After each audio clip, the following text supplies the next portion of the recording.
غوث پاک رحمۃ اللہ تعالی علیہ کی ہم نے کرامات تو بہت سنی ہے، کیا ان کا کوئی علمی مقام بھی ہے؟ علمی مقام ایسا کہ ایسا عالم کسی ماں نے کمی جنا ہوگا. اتنے بڑے عالم تھے کہ ایک بار ایک مسئلہ درپیش ہوا. کسی نے یہ قسم کھا لی میں اگر ایسی عبادت نہ کروں کہ جو اس وقت کوئی بھی نہ کر رہا ہو تو میری بیوی کو طلاق.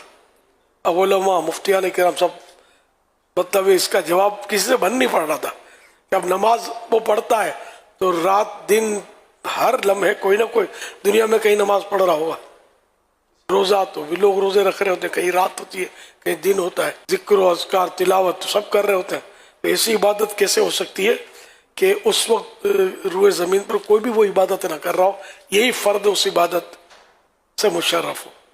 یہ تو طلاق سے بچ تو نہیں سکتی اس کی عورت. اب سب پریشان. آخر کا